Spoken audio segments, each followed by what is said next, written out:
Mambo vipi? Karibu katika YouTube yako pendwa kabisa. Karibu tuzungumze michezo na burudani.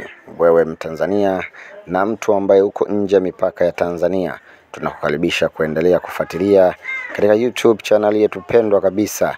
Hii ni Mangala News, moja ya channel pendwa kabisa na ya kipekee, ambapo sisi kazi yetu ni kupiga mastori yale yote yanayojiri ndani na nje ya nchi. Kama bado hujasubscribe basi unachelewa. Unaweza kuanza sasa ili wa kwanza kabisa kupata taarifa zetu mbalimbali za burudani na michezo. Endelea kusubscribe katika Mangala News kwa taarifa nyingi kabisa na zilizokuwa bora ipasavyo. Mimi niseme tu tuna mengi ya kuzungumza, lakini moja kwa moja twende tukaanzie pale tulipoishia. Mara baada tu ya mchezo kutamatika, basi hapa nazungumzia Simba Sports Club ambapo walivaana moja kwa moja na timu kutoka South Africa. Tunazungumzia Stellenbosch.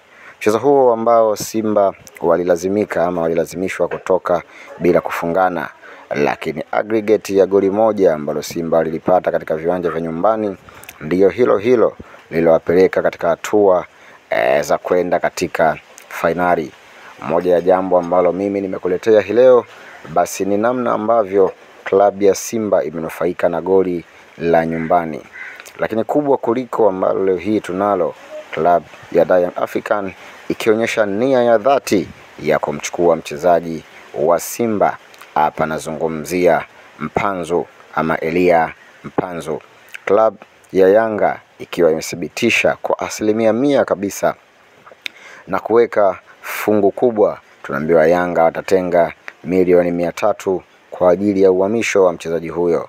Mpanzu mwenyewe anasemaje? Simba je, watakubali? Lakini wingi wa hela unaweza kwenda kuamua lolote lile. Viongozi wa Yanga wakiwa wameweka wazi nia yao hiyo ya kumtaka mchezaji huyo kama mbadala wa Faisal Salum Feitoto, ambaye mpaka hivi sasa akiwa bado amegoma, hataki kurudi katika club ya Young African. Bilioni ama milioni 300, nyumba pamoja na gari. Je, zitamhamisha mchezaji pendwa kabisa hivi sasa katika club ya Simba? Kwa maana Mpanzu, Kibu Denis, hawa ndio mimili ya klabu hiyo, bila kumsahau Musa Kamara ama Ping, namna ambavyo sasa hivi amekuwa na mchango mkubwa kweli katika timu. Moja ya mchango bora inayoendelea kufanywa, saving nyingi zinaanzia kwake, mashambulizi yanaanzia kwake. Endelea kufuatilia Mangala News kwa taarifa mbalimbali za burudani na michezo. Asante kwa muda wako. Mimi nikwambie tu kwaheri.